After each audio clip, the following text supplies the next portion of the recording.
많이 궁금해하는 부분이 다스는 누구 거냐 이렇게 묻고 있습니다. 이 부분에 한 말씀 부탁드립니다. 그런 아닌데 물을 일은 아닌 것 같습니다. 법률적으로 이게 누구 거냐를 확인해야 될 입장에 있기 때문에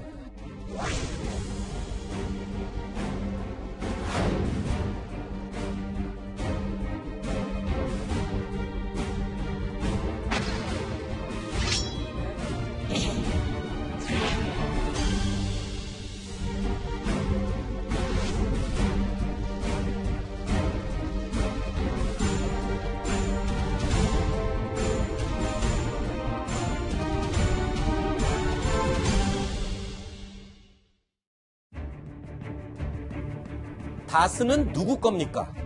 이명박 전 대통령의 오늘 검찰 소환은 무려 10년 만에 다시 불거진 이 질문에서 시작이 됐습니다. 운명의 날을 맞은 이명박 전 대통령은 검찰 포토라인에서 다스에 대해서 답하지는 않았습니다. 대신 이명박 전 대통령은 서울중앙지검 1001호 조사실에서 다스는 내 소유가 아니다 라고 답했습니다. 윤석열 중앙지검장이 지켜보는 그 와중이었습니다. 도대체 다스는 누구 거예요? 답변하기 어려우십니까? 글쎄 저희는 이게 누구 거로 보이냐, 사실상 누구 거로 보이냐 하는 문제보다 법률적으로 이게 누구 거냐를 확인해야 될 입장에 있기 때문에 섣불리 말씀드리긴 좀 어렵고 지금 확인. 자, 윤석열 지검장에게도 오늘은 운명의 날입니다. 다스의 실소유주를 확인하겠다는 말을 이제는 직접 지켜야 하기 때문입니다. 이명박 전 대통령을 소환하기까지도 참 우여곡절이 많았습니다. 신정수 차장. 네. 자, 그냥 여기까지 온 게 아니죠. 굉장히 많은 일이 있었습니다. 그렇습니다. 일단 가장 시발점이라고 해야 될까요? 원세훈 국정원장 시절에 댓글 사건, 정치 개입 혐의 등 때문에 국정원 원세훈 원장을 상대로 굉장히 강도 높은 조사를 하다가 그다음에 김관진 당시 국방장관이 군 사이버 사령부에다가 정치 관련 댓글 같은 것들을 달게 했다. 이런 혐의 같은 것들이 드러났고 그게 청와대에 보고됐다. 이런 정황 같은 것들이 드러나면서 구속영장을 청구했는데 아시다시피 첫 번째는 아니요. 처음에는 발부가 됐는데 다시 적부심으로 풀려났고 그렇죠. 그러니까 다시 또 윤석열 지검장이 또 한 번 구속영장을 청구하도록 했고 그런데 기각이 되자 그거에 대해서 굉장히 격정적으로 비상식적인 판결이다, 결정이다 이런 식으로 막 비판까지 하면서 굉장히 이번 국정원 사건과 관련해서 이명박 전 대통령에 대한 어떤 사법 처리 의지를 강하게 보였고요. 그 다음에 이런 식으로 이 사건과 별개로 다스의 실소유주 문제를 수사하던 그런 과정에서는 결정적으로 이전 대통령의 측근들을 수사진이 굉장히 강력하게 압박을 했습니다. 그래서 아시다시피 김백준 전 총무비서관이라든지 김희중 구속실장 같은 분들이 결정적인 증언 같은 것들을 하고 또 영포빌딩, 이명박 전 대통령 소유로 돼 있던 영포빌딩에서 다스의 지분 정리 문제 같은 것들을 청와대에서 논의한 그런 정황 같은 것들이 담긴 문건이 나오면서 일들이 어쨌든 이명박 전 대통령의 소환으로 이렇게 향하는 그리고 그것에 대해서 이제 윤석열 지검장이 총지휘를 하는 그런 상황이 전개됐던 겁니다. 네. 지금 이 수사를 윤석열 지검장이 총지휘를 하고 있는데, 자, 이 시간에도 지금 조사가 진행되고 있는 바로 이 1001호실. 근데 이 안의 모습을 저희가 그림으로 그려봤는데, 윤석열 지검장의 모습은 이 안에서는 볼 수가 없죠. 그러니까요. 검사장이 저 수사를 직접 신문하는 건 아니죠. 신문하는 건 이제 부장검사 두 사람. 실질적으로 그렇죠. 이제 이 수사를 진행해서 특수 2부장하고 첨수 1부장이 진행을 하는 거고 윤석열 지검장하고 한동훈 3차장 수뇌부입니다. 수뇌부들은 지금 보니까 CCTV, 저 조사실 CCTV가 달려있다는 것이거든요. 네. 소리도 다 들리고요. 저 방만 CCTV가 달려있는 겁니까? 다른 데는 안 달려? 영상 녹화실 같은 경우가 원래 녹화가 되는 거니까 장치는 되는 걸 알고 있는데 네. 일단 저 방 같은 경우 CCTV를 통해 가지고 상황을 지켜보고 있는 거죠. 지켜보면서 야 이거 물어봐 저거 물어봐 이런다는 건 아닌데 네. 혹시 이제 어떤 돌발 상황이 일어날지도 모르기 때문에 그런 걸 대비해 가지고 검찰 수뇌부들은 밖에서 지켜만 보고 있는 겁니다. 영상 녹화라고 하면 이 말소리도 다 녹음이 다 되는 거죠. 예, 그 화면만 봐서 뭐하겠어. 소리가 들려야죠. 그러니까 무슨 어떻게 물어보고 어떻게 대답하는지 그런 것들을 전부 다 녹화를 한다고 보시면 됩니다. 지금 모든 모습과 목소리, 말하자면 이 어투까지 다 이 감정적으로 드러나는 것도 다 녹화가 된다는 건데 이거는 지금 조사를 받는 사람 입장에서는 굉장히 부담스러운 그런 상황이라면서요? 그러니까 이제 이 녹화라는 게 박근혜 전 대통령의 때 퀴즈 한번 해볼까요? 네. 영상 녹화 할게요, 안 할게요? 그때 안 했지 않습니까? 안 했습니다. 네. 그러니까 박 전 대통령이 안 하겠다고 한 거죠. 그렇죠. 그러니까 당시에 박 전 대통령이 왜 안 한 이유 여러 가지 해석들이 분분했지만 박 전 대통령 입장에서 조서로 나와 있는 건 모르겠으나 본인이 직접 조사를 받고 거기서 어떤 대답하는 이런 모습들을 기록으로 남기고 싶지 않았을 거다라는 관측이 지배적이었습니다. 네. 왜냐하면 이게 질문했을 때 대답을 좀 머뭇거릴 수도 있는 것이거든요. 그렇죠. 근데 조서에 그것까지 머뭇거렸음 몇 초간 이렇게 쓰진 않는다는 그렇죠. 거죠. 내용만 적혀 있죠. 그렇죠. 근데 이제 영상 녹화에는 세세하게 남습니다. 그런 것들을 박 전 대통령 부담스러워했을 거라는 관측이 있었어요. 근데 이번에 이명박 전 대통령은 하겠다라는 거죠. 글쎄 이거 박 전 대통령하고 이명박 전 대통령 캐릭터의 차이일 수 있으나 네. 아마 이명박 전 대통령 입장에서는 본인이 만약에 여기서 영상 녹화 안 하겠는데요 라는 얘기를 하면 또 주변 역시 뭔가 자신이 없겠구만 이렇게 해석이 될 수도 있는 건데 반대로 야 나는 법적으로 다 다툴 자신이 돼 있어 나는 영상 녹화 응할 거야 라는 이런 것들은 뭔가 준비가 돼 있나? 굉장히 자신 있게 나가는 걸 네. 이런 어떤 인상을 줄 수 있기 때문에 그런 것들 감안해서 전격적으로 영상 녹화에 동의한 건 아닌가. 그렇군요. 김태현 변호사 말대로는 일단 수사를 지휘하는 윤석열 지검장이 조사실에 신문을 하러 들어갈 일은 없다라고 말씀을 해주셨지만 어제요 이 윤석열 지검장이 직접 이 검찰 포토라인서부터 예행 연습을 하는 그 동선을 다 체크를 해봤다면서요. 윤석열 지검장으로서는 어쨌건 전직 대통령을 첫 번째로 본인의 지휘하에서 지금 조사를 하게 되는 거 아닙니까? 네. 혹시 만약에 어떤 불상사가 생긴다든지 어떤 그 부분에서 차질이 생기게 되면 문제가 되니까 이제 한동훈 3차장 검사 등 관련된 검사들과 함께 9시 반에 내려가서 쭉 여기서 이제 포토라인도 점검을 하고 거기서 서서 이동하는 동선을 어떻게 갈지 이런 것들을 실제로 이제 예행 연습을 한번 해본 거죠. 네. 그렇게 해서 그대로 오늘 아침에 똑같이 이렇게 이제 진행을 한 겁니다. 네. 윤석열 지검장도 예행 연습을 했지만 아까 앞부분에 저희가 잠깐 언급을 했습니다만 이명박 전 대통령도 참모진들과 밤늦게까지 이 질의응답을 연습을 하고 예행 연습을 했거든요. 실제로 그렇게 질의응답을 연습하면 검찰 조사에서 도움은 됩니까? 안 하는 것보단 낫죠. 아, 그래요? 기본적으로 이제 본인이 이 사건뿐만 아니라 모든 사건에서 본인이 조사받으러 들어갑니다. 이 사건의 팩트를 가장 잘 알고 있는 사람은 누굽니까? 피의자입니다. 네. 이 사건보다 모든 사건에 그런 거죠. 본인이 한 일에 대해서 검찰이 수사하고 있는 것 때문에 팩트를 가장 잘 알고 있는 사람은 본인인 거거든요. 네. 그러니까 검찰이 뭘 가지고 물어볼지는 본인이 한 일이 있으니까 다 어느 정도는 머릿속에 있을 겁니다. 네. 그걸 가지고 변호사와 검찰이 어떻게 물어봤을 때 어떻게 대답할까? 검찰은 무슨 증거를 들이댈 거라는 것을 연습을 하는 건 당연히 도움이 되죠. 알겠습니다. 자, 검찰 측은 이명박 전 대통령 경호 문제로 국민의 불편이 생기는 것을 최소화하기 위해서 가급적이면 한 번의 소환 조사로 끝내겠다. 이렇게 밝혔습니다. 윤석열 지검장의 칼과 이명박 전 대통령의 방패가 팽팽히 맞서는 이유도 이 때문입니다. 검찰은 오늘 이명박 전 대통령의 소환 조사에서 다스 수사를 첫 카드로 꺼내 들었습니다. 이 다스는 누구 거냐 이렇게 묻고 있습니다. 이 부분에 한 말씀 부탁드립니다. 그런 라인된 물을 일은 아닌 것 같습니다. 국민들께 사과하셨는데요. 100억대 뇌물 혐의 모두 부인하시는 겁니까? 위험해요. 자, 오늘 이명박 전 대통령이 받고 있는 혐의, 핵심적인 것만 보면 16개, 많게는 20개까지 혐의가 있다라고 얘기를 하고 있는데, 이 가운데 핵심은 지금 뇌물하고 횡령입니다.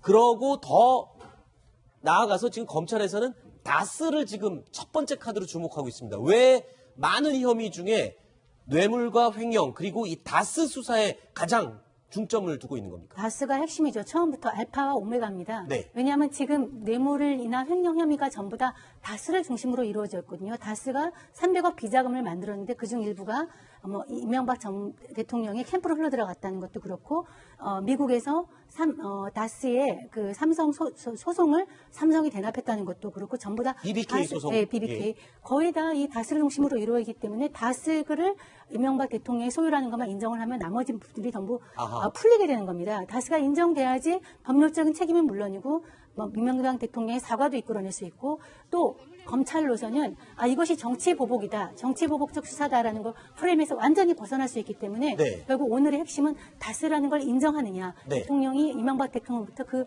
승복을 이끌어내느냐에 달려있다고 볼 수가 있습니다. 말씀 들어보면 다스가 본인의 소유라고 인정하는 순간 모든 혐의들이 고리들이 쫙 풀린다. 검찰의 입장에서 보면 그런 입장인데 이명박 전 대통령 입장에서 보면 다스만 끝까지 부인하면 다른 혐의를 입증할 수 없는 게 되는 겁니다. 그렇다면 검찰의 입장은 뭘까요? 여태까지 이명박 전 대통령은 한 번도 다스의 소유를 인정한 적이 없습니다. 오늘도 조사에서 다스는 내 소유가 아니라고 계속 부인하고 있는데 검찰이 무언가 결정적인 증거를 갖고 있다는 뜻일까요? 어떻습니까? 그러니까 사실 아주 100% 결정적인 증거라고 하면 예를 들면 이명박, 이상은, 고 김재정 요 세 사람이 맺은 뭐 이명계 이런 게 있으면 제일 확실하죠. 그러니까 명의는 이 두 사람도 있지만 실질적인 것은 이명박 소유로 한다. 뭐 이런 식 존칭을 빼고 합니다. 그런 문건이 있으면 제일 확실한데 그거는 없는 것 같아요.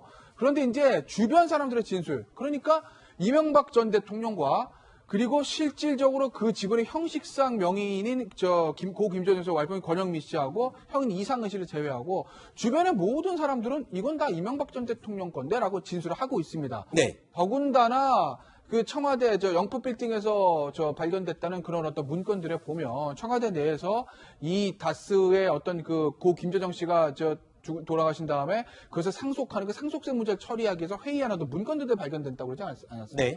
각종 이제 정황 증거들이나 어떤 간접 증거들이 이명박 전 대통령이 다스의 소유주임을 강하게 추정할 수 있는 어떤 자료들이 좀 있어서 네. 그런 것들 가지고 검찰은 이명박 전 대통령을 뚫으려고 할 것이고 이명박 전 대통령은 아까 제가 말한 거, 야, 내가 여기 소유주임을 인정할 수 있는 완벽한 돈의 흐름이라든지 계약서 없잖아. 네. 그 주변 사람들 진술이나 그런 주변 문건들 가지고 어떻게 나를 다스 주인이라고 보는 이런 방패로 막으려고 하는 거죠. 네. 검찰은 일단 다스의 소유주가 이명박 전 대통령임을 우선적으로 밝히려고 하고 있습니다. 그리고 이명박 전 대통령은 필사적으로 그렇지 않다라고 방어를 하고 있죠. 그야말로 창과 방패의 대결이라고 표현이 되는 그런 검찰 조사가 진행되고 있습니다. 자, 윤석열 지검장이 이 창으로서 등장시킨 칼잡이들입니다.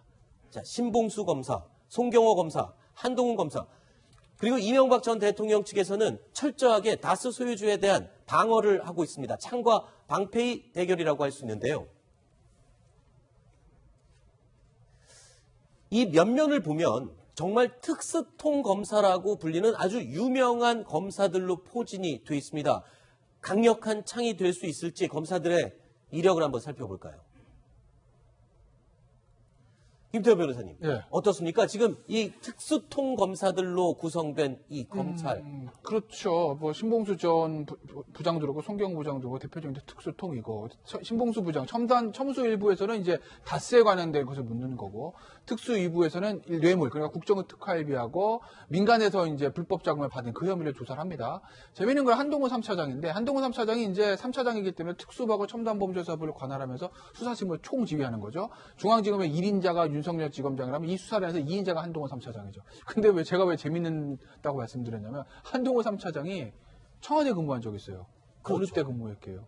이명박 정부 때요. 아하. 이명박 정부 때 권재진 민정수석이 있었고 그 밑에 이제 장다사로 이번에 조사받았던 사람을 민정비서관 해서 그 밑에 이제 선임행정을 한 거죠. 그러니까 검찰 출신들이 청와대 이제 나갈 때요. 네. 그런데 이제 그때 이제 이명박 전 대통령은 사실은 한동훈 3차장이 본인의 청와대에서 그쯤에서 부하 직원 아니겠습니까? 네. 근데 오늘 이제 위치가 바뀐 거예요. 물론 지금 뭐 부하 상사 입증이 바뀐 건 아닌데 그렇죠. 어쨌든 한동훈 3차장이 진두지휘하는 이 수사팀한테 수사를 받게 된 거죠. 이명박 전 대통령. 네.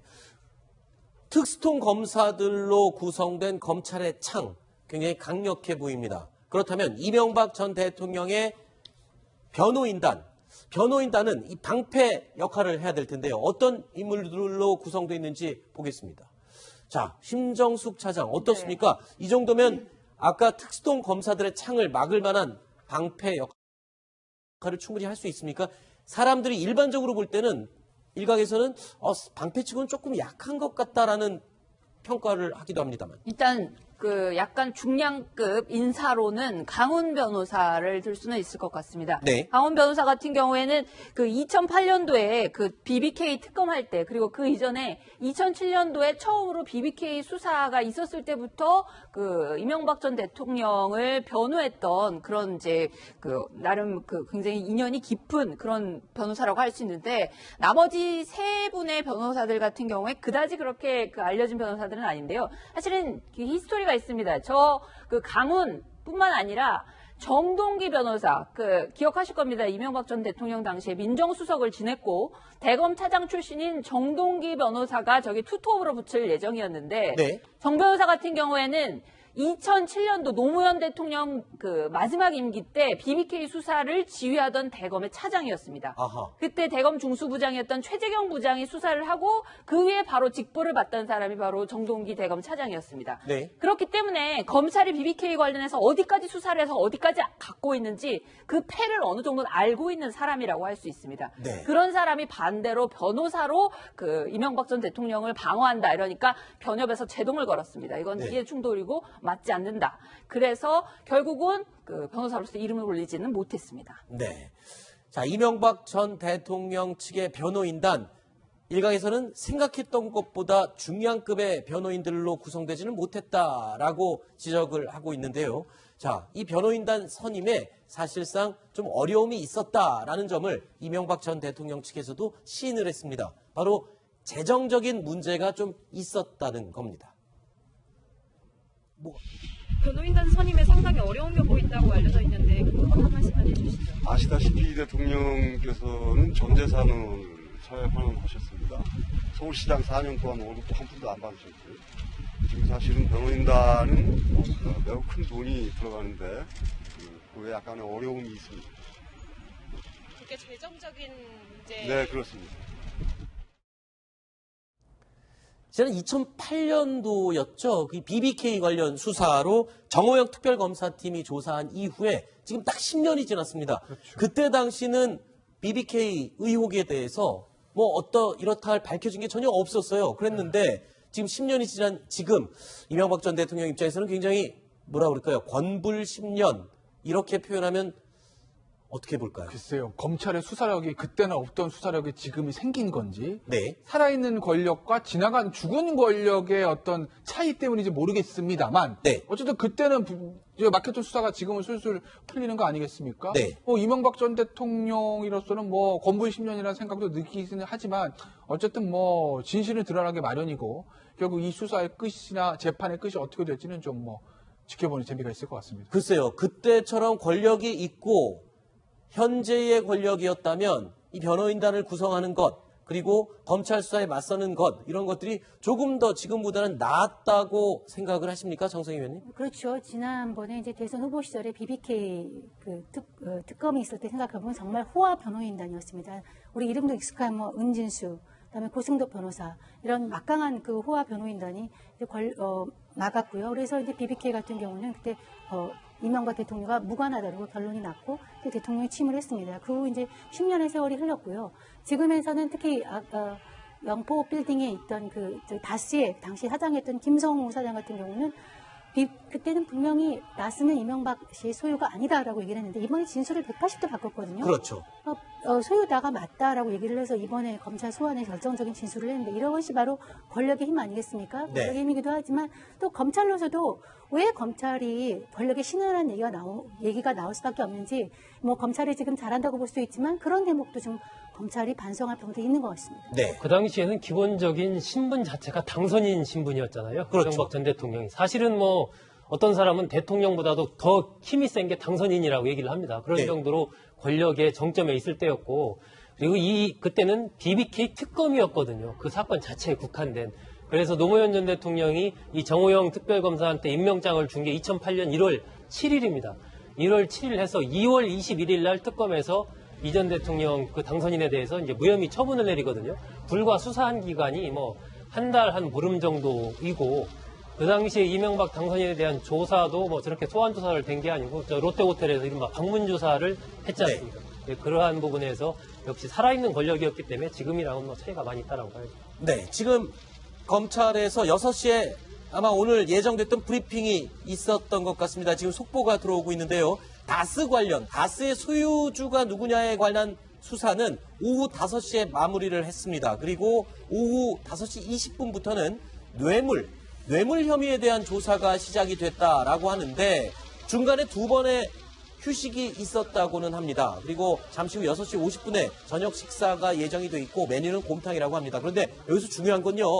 5시쯤 다스 소유에 관련된 수사를 마무리했다. 이게 지금 확인이 됐다라고 봐야 되는 겁니까? 아니면 어느 정도 입장 차이만 확인한 걸로 봐야 될까요? 뭐 일단 본인의 입장 들었다는 얘기인 거죠. 네. 검찰은 물을 거 물고 이명박 전 대통령도 대답할 거 대답했다는 거지. 네. 뭐 이명박 저기 나오고 있죠. 지금 보면 물증하고 진술을 이명박 전 대통령 제시를 하면 이명박 전 대통령은 계속 일관되게 부인되는 입장. 네. 그래서 입장을 확인하는 거지. 뭐 여기서 뭐 계속 추궁해가지고 이명박 전 대통령 맞습니다 내 겁니다 이걸 확인했다는 건 아닌 것이고.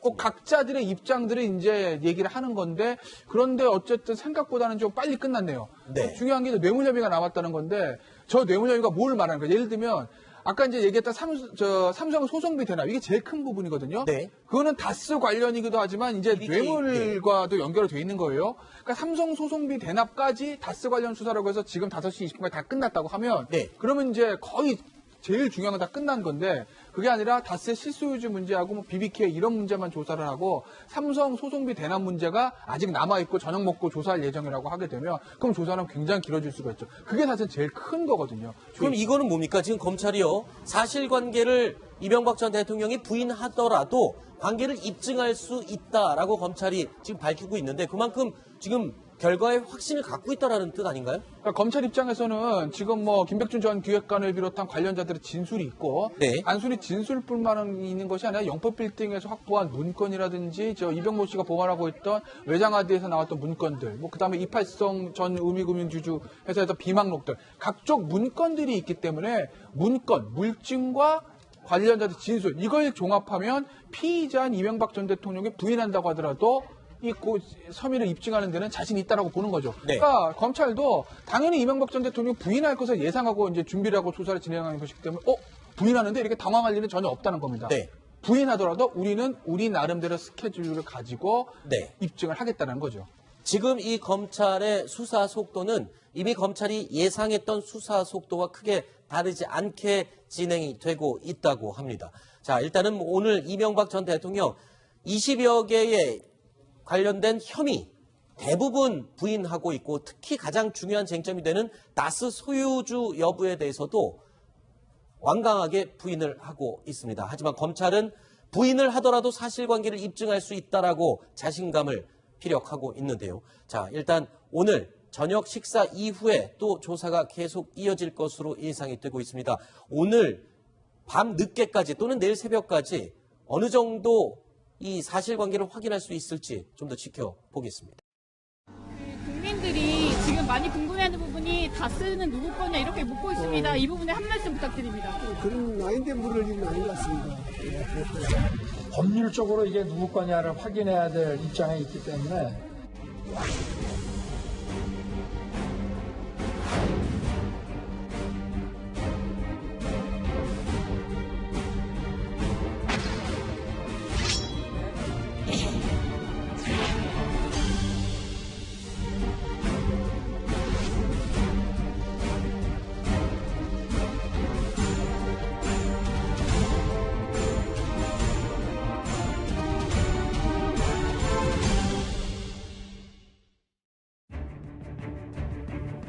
다스는 누구 겁니까?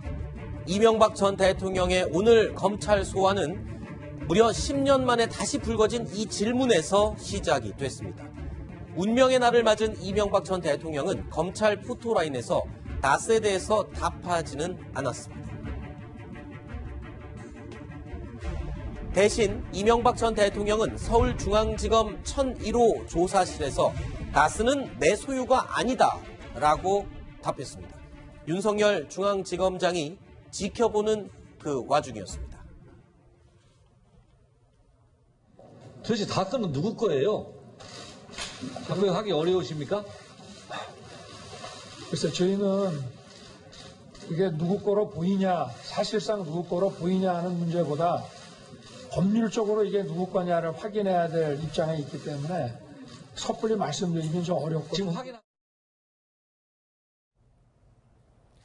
자, 윤석열 지검장에게도 오늘은 운명의 날입니다. 다스의 실소유주를 확인하겠다는 말을 이제는 직접 지켜야 하기 때문입니다. 이명박 전 대통령을 소환하기까지도 참 우여곡절이 많았습니다. 신정수 차장. 네. 자, 그냥 여기까지 온 게 아니죠. 굉장히 많은 일이 있었습니다. 그렇습니다. 일단 가장 시발점이라고 해야 될까요? 원세훈 국정원장 시절에 댓글 사건, 정치 개입 혐의 등 때문에 국정원 원세훈 원장을 상대로 굉장히 강도 높은 조사를 하다가 그다음에 김관진 당시 국방장관이 군 사이버 사령부에다가 정치 관련 댓글 같은 것들을 달게 했다. 이런 혐의 같은 것들이 드러났고 그게 청와대에 보고됐다. 이런 정황 같은 것들이 드러나면서 구속영장을 청구했는데 아시다시피 첫 번째는 처음에는 발부가 됐는데 다시 적부심으로 풀려났고 그렇죠. 그러니까 다시 또 윤석열 지검장이 또 한 번 구속영장을 청구하도록 했고 그런데 기각이 되자 그거에 대해서 굉장히 격정적으로 비상식적인 판결이다, 결정이다 이런 식으로 막 비판까지 하면서 굉장히 이번 국정원 사건과 관련해서 이명박 전 대통령에 대한 어떤 사법 처리 의지를 강하게 보였고요.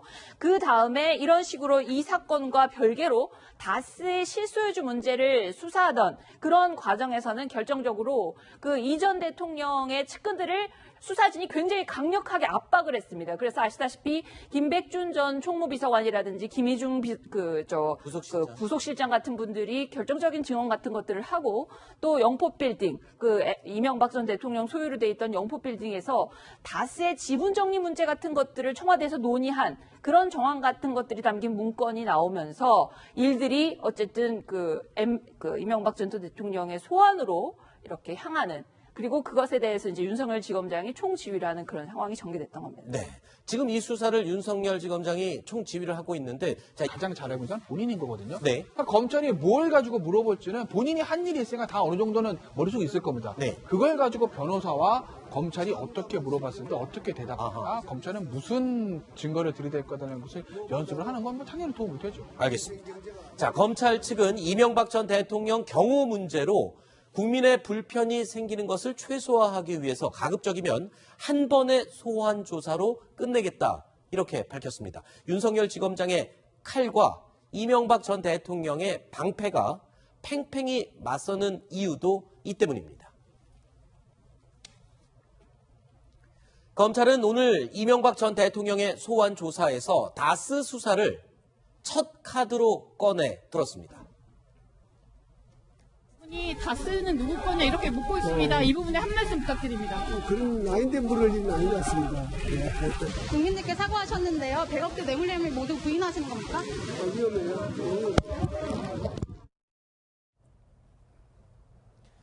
자, 오늘 이명박 전 대통령이 받고 있는 혐의, 핵심적인 것만 보면 16개, 많게는 20개까지 혐의가 있다라고 얘기를 하고 있는데 이 가운데 핵심은 지금 뇌물하고 횡령입니다.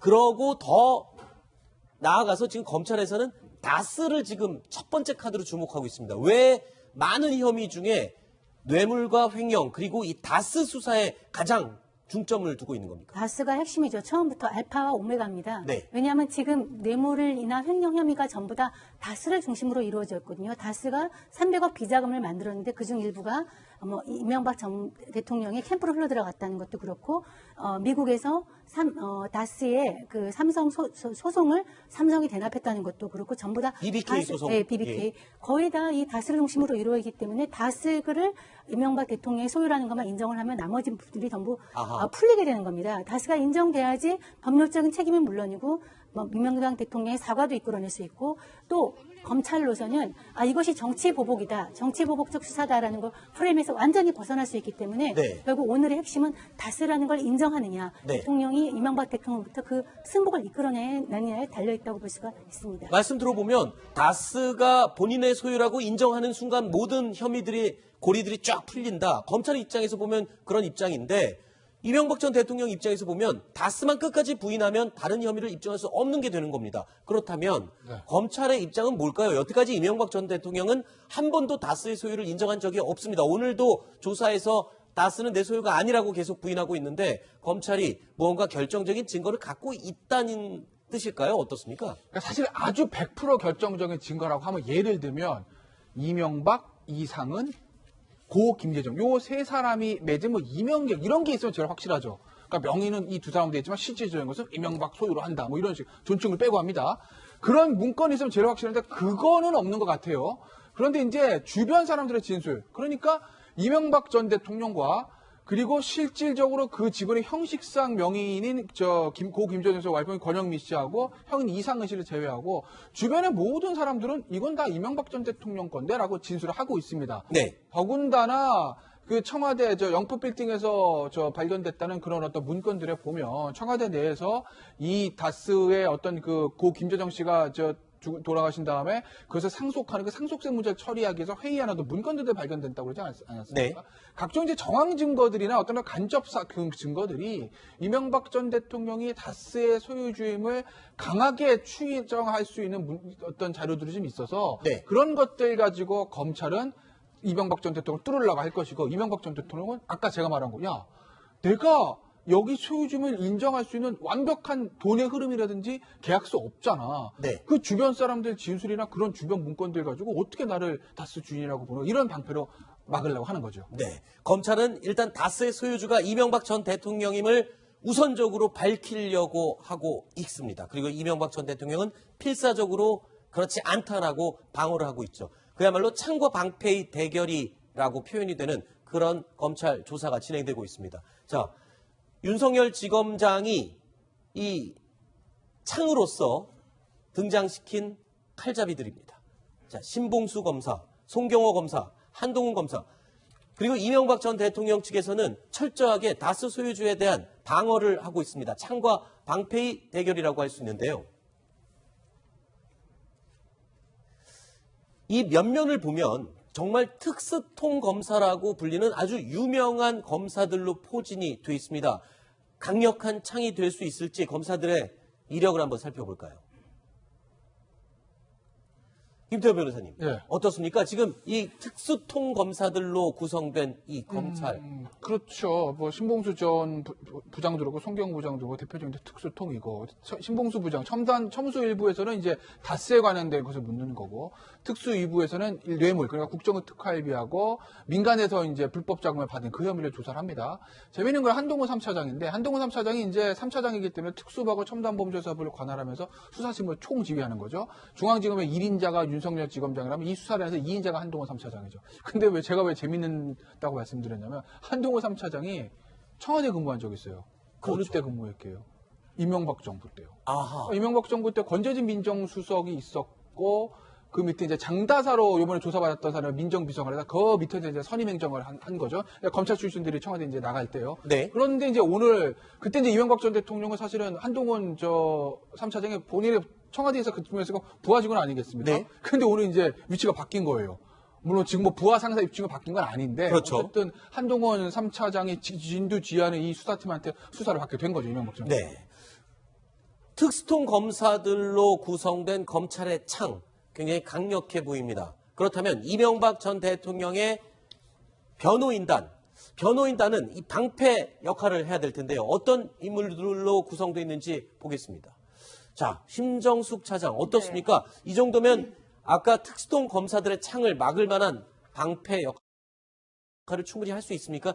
사람들이 일반적으로 볼 때는 일각에서는 방패치고는 조금 약한 것 같다라는 평가를 하기도 합니다만. 일단 그 약간 중량급 인사로는 강훈 변호사를 들 수는 있을 것 같습니다. 네. 강훈 변호사 같은 경우에는 그 2008년도에 그 BBK 특검할 때 그리고 그 이전에 2007년도에 처음으로 BBK 수사가 있었을 때부터 그 이명박 전 대통령을 변호했던 그런 이제 그 나름 그 굉장히 인연이 깊은 그런 변호사라고 할 수 있는데 나머지 세 분의 변호사들 같은 경우에 그다지 그렇게 그 알려진 변호사들은 아닌데요. 사실은 그 히스토리가 있습니다. 그 강훈뿐만 아니라 정동기 변호사, 기억하실 겁니다. 이명박 전 대통령 당시에 민정수석을 지냈고 대검 차장 출신인 정동기 변호사가 저기 투톱으로 붙을 예정이었는데 네. 정 변호사 같은 경우에는 2007년도 노무현 대통령 그 마지막 임기 때 BBK 수사를 지휘하던 대검의 차장이었습니다. 아하. 그때 대검 중수부장이었던 최재경 부장이 수사를 하고 그 위에 바로 직보를 받던 사람이 바로 정동기 대검 차장이었습니다. 네. 그렇기 때문에 검찰이 BBK 관련해서 어디까지 수사를 해서 어디까지 갖고 있는지 그 패를 어느 정도는 알고 있는 사람이라고 할 수 있습니다. 네. 그런 사람이 반대로 변호사로 그 이명박 전 대통령을 방어한다 이러니까 변협에서 제동을 걸었습니다. 이건 네. 이해 충돌이고 맞지 않는다. 그래서 결국은 그 변호사로서 이름을 올리지는 못했습니다. 네. 자, 이명박 전 대통령 측의 변호인단, 일각에서는 생각했던 것보다 중요한 급의 변호인들로 구성되지는 못했다라고 지적을 하고 있는데요. 자, 이 변호인단 선임에 사실상 좀 어려움이 있었다라는 점을 이명박 전 대통령 측에서도 시인을 했습니다. 바로 재정적인 문제가 좀 있었다는 겁니다. 변호인단 선임에 상당히 어려움이 보인다고 알려져 있는데 그것 한 말씀만 해주시죠. 아시다시피 대통령께서는 전 재산을 사회 환원하셨습니다. 서울시장 4년 동안 월급도 한 푼도 안 받으셨고요. 지금 사실은 변호인단은 매우 큰 돈이 들어가는데 그에 약간의 어려움이 있습니다. 그게 재정적인 문제. 네, 그렇습니다. 지난 2008년도였죠. 그 BBK 관련 수사로 정호영 특별검사팀이 조사한 이후에 지금 딱 10년이 지났습니다. 그렇죠. 그때 당시는 BBK 의혹에 대해서 이렇다 할 밝혀진 게 전혀 없었어요. 그랬는데 지금 10년이 지난 지금 이명박 전 대통령 입장에서는 굉장히 뭐라 그럴까요? 권불 10년 이렇게 표현하면 어떻게 볼까요? 글쎄요. 검찰의 수사력이 그때는 없던 수사력이 지금이 생긴 건지 네. 살아있는 권력과 지나간 죽은 권력의 어떤 차이 때문인지 모르겠습니다만 네. 어쨌든 그때는 막혔던 수사가 지금은 술술 풀리는 거 아니겠습니까? 네. 이명박 전 대통령으로서는 권불 10년이라는 생각도 느끼기는 하지만 어쨌든 진실은 드러나기 마련이고 결국 이 수사의 끝이나 재판의 끝이 어떻게 될지는 좀 지켜보는 재미가 있을 것 같습니다. 글쎄요. 그때처럼 권력이 있고 현재의 권력이었다면 이 변호인단을 구성하는 것 그리고 검찰 수사에 맞서는 것 이런 것들이 조금 더 지금보다는 나았다고 생각을 하십니까, 정성희 의원님? 그렇죠. 지난번에 이제 대선 후보 시절에 BBK 특검이 있을 때 생각해보면 정말 호화 변호인단이었습니다. 우리 이름도 익숙한 은진수, 그다음에 고승도 변호사 이런 막강한 그 호화 변호인단이 이제 막았고요. 그래서 이제 BBK 같은 경우는 그때 이명박 대통령과 무관하다고 결론이 났고 대통령이 취임을 했습니다. 그 후 이제 10년의 세월이 흘렀고요. 지금에서는 특히 영포 빌딩에 있던 다스의 당시 사장이었던 김성우 사장 같은 경우는 그때는 분명히 나스는 이명박 씨의 소유가 아니다라고 얘기를 했는데 이번에 진술을 180도 바꿨거든요. 그렇죠. 소유다가 맞다라고 얘기를 해서 이번에 검찰 소환에 결정적인 진술을 했는데 이런 것이 바로 권력의 힘 아니겠습니까? 네. 권력의 힘이기도 하지만 또 검찰로서도 왜 검찰이 권력의 신이라는 얘기가 나올 수밖에 없는지 검찰이 지금 잘한다고 볼 수도 있지만 그런 대목도 좀 검찰이 반성할 부분도 있는 것 같습니다. 네. 그 당시에는 기본적인 신분 자체가 당선인 신분이었잖아요. 그렇죠. 이명박 전 대통령이. 사실은 어떤 사람은 대통령보다도 더 힘이 센 게 당선인이라고 얘기를 합니다. 그런 네. 정도로 권력의 정점에 있을 때였고 그리고 그때는 BBK 특검이었거든요. 그 사건 자체에 국한된. 그래서 노무현 전 대통령이 이 정호영 특별검사한테 임명장을 준 게 2008년 1월 7일입니다. 1월 7일 해서 2월 21일 날 특검에서 이 시간에도 지금 조사가 진행되고 있는 바로 이 1001호실.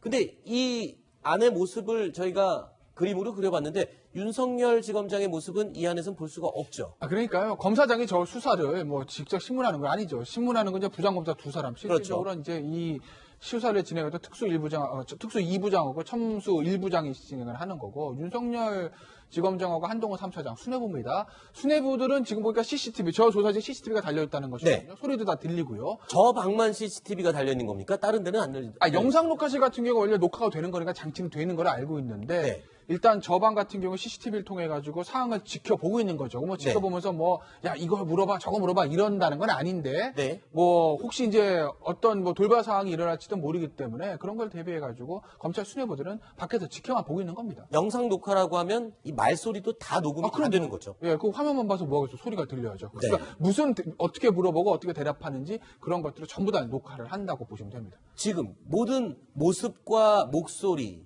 말하자면 이 어투까지 다 이 감정적으로 드러나는 것도 다 녹화가 된다는 건데 이거는 지금 조사를 받는 사람 입장에서는 굉장히 부담스러운 그런 상황이라면서요? 그러니까 이제 이 녹화라는 게 박근혜 전 대통령의 때 퀴즈 한번 해볼까요? 네. 영상 녹화 할게요, 안 할게요? 그때 안 했지 않습니까? 안 했습니다. 네. 박 전 대통령이 안 하겠다고 한 거죠. 그렇죠. 그러니까 당시에 박 전 대통령이 왜 안 한 이유 여러 가지 해석들이 분분했지만 박 전 대통령 입장에서 조서로 나와 있는 건 모르겠으나 본인이 직접 조사를 받고 거기서 어떤 대답하는 이런 모습들을 기록으로 남기고 싶지 않았을 거다라는 관측이 지배적이었습니다. 네. 왜냐하면 이게 질문했을 때 대답을 좀 머뭇거릴 수도 있는 것이거든요. 그렇죠. 근데 조서에 그것까지 머뭇거렸음 몇 초간 이렇게 쓰진 않는다는 그렇죠. 거죠. 내용만 적혀 그렇죠. 근데 이제 영상 녹화에는 세세하게 남습니다. 그런 것들을 박 전 대통령 부담스러워했을 거라는 관측이 있었어요. 근데 이번에 이명박 전 대통령은 하겠다라는 거죠. 글쎄요, 이거 박근혜 전 대통령하고 이명박 전 대통령 캐릭터의 차이일 수 있으나 네. 아마 이명박 전 대통령 입장에서는 본인이 만약에 여기서 영상 녹화 안 하겠는데요 라는 얘기를 하면 또 주변 역시 뭔가 자신이 없겠구만 이렇게 해석이 될 수도 있는 건데 반대로 야 나는 법적으로 다 다툴 자신이 돼 있어 나는 영상 녹화 응할 거야 라는 이런 것들은 뭔가 준비가 돼 있나? 굉장히 자신 있게 나가는 걸 네. 이런 어떤 인상을 줄 수 있기 때문에 그런 것들 감안해서 전격적으로 영상 녹화에 동의한 건 아닌 거죠. 그렇군요. 김태현 변호사 말대로는 일단 수사를 지휘하는 윤석열 지검장이 조사실에 신문을 하러 들어갈 일은 없다라고 말씀을 해주셨지만 어제요 이 윤석열 지검장이 직접 이 검찰 포토라인서부터 예행 연습을 하는 그 동선을 다 체크를 해봤다면서요. 윤석열 지검장으로서는 어쨌건 전직 대통령을 첫 번째로 본인의 지휘하에서 지금 조사를 하게 되는 거 아닙니까? 네. 혹시 만약에 어떤 불상사가 생긴다든지 어떤 그 부분에서 차질이 생기게 되면 문제가 되니까 이제 한동훈 3차장 검사 등 관련된 검사들과 함께 9시 반에 내려가서 쭉 여기서 이제 포토라인도 점검을 하고 거기서 서서 이동하는 동선을 어떻게 갈지 이런 것들을 실제로 이제 예행 연습을 한번 해본 거죠. 네. 그렇게 해서 그대로 오늘 아침에 똑같이 이렇게 이제 진행을 한 겁니다. 네.